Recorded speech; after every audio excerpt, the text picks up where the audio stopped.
our constitution should be translated in all the major spoken and written languages of India apart from 22 scheduled languages. This article comes in Dinamani newspaper on 27/9/2025. இந்த ஆர்டிக்கிளை ஓய்வு பெற்ற நீதிபதி madam Prabha Sridevan அவர்கள் எழுதியுள்ளார்கள். அது தினமணி நாளிதழில் வந்துள்ளது. தினமணி நாளிதழுக்கும் நீதிபதி பிரபா ஸ்ரீதேவன் அவர்களுக்கும் நான் நன்றி சொல்கிறேன். அரசமைப்பு சாசனம் இது இந்திய மக்களாகிய நாம் நமக்கு நாமே வழங்கி கொண்ட சாசனம், செய்து கொண்ட உறுதிமொழி. அரசமைப்பு சட்டத்தில் அடிப்படை உரிமைகள், அடிப்படை கடமைகள், அரசு நெறிமுறை கோட்பாடுகள் எல்லாம் விவரிக்கப்பட்டுள்ளன. இவை அனைத்துக்கும் மூலம் இந்த முகவரையில் உள்ளது. வழக்குரைஞருக்கும் நீதிபதிக்கும் நீதிமன்றத்துக்கும் மட்டும் அல்ல அரசமைப்பு சாசனம். இது எல்லாருக்கும் பொதுவான நீதி நூல். இந்த அரசமைப்பு சாசனம்,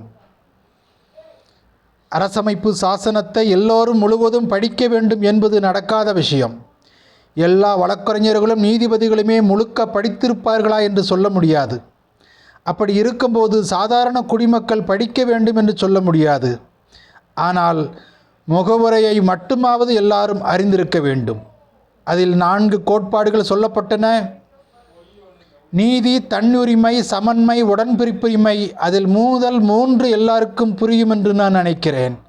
ஆனால் 4வதான உடன்பிறப்புரிமையை புரிந்து பழகுவது எளிதல்ல. இதை அன்றே டாக்டர் அம்பேத்கர் சொன்னார். இங்கிருக்கும் அனைவரும் உடன்பிறப்புகள்தான் என்கிறது அது. ஜாதி மத வர்க்க பிரிவுகள் நிறைந்த நம் சமூகத்தின் உணர்வில் அதை ஏற்றுவது கடினம்.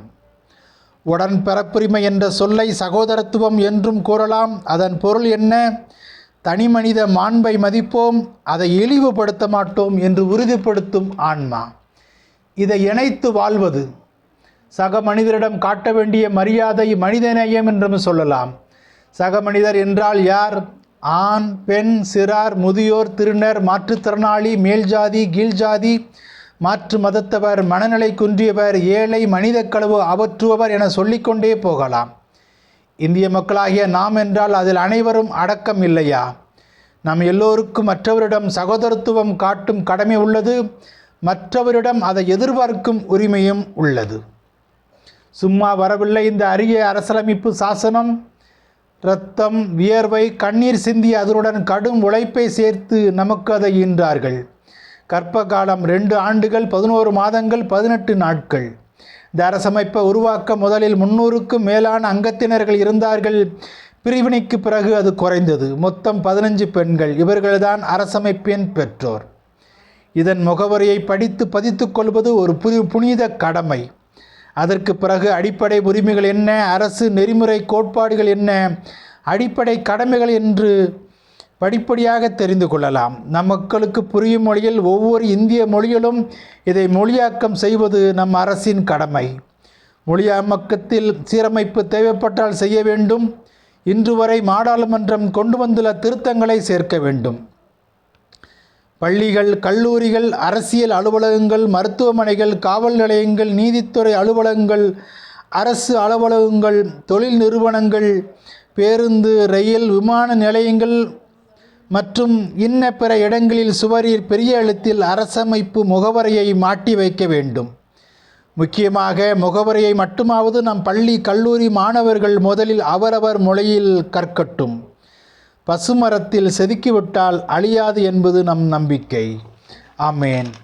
Bible talks about translation of our constitution in all our major languages in India.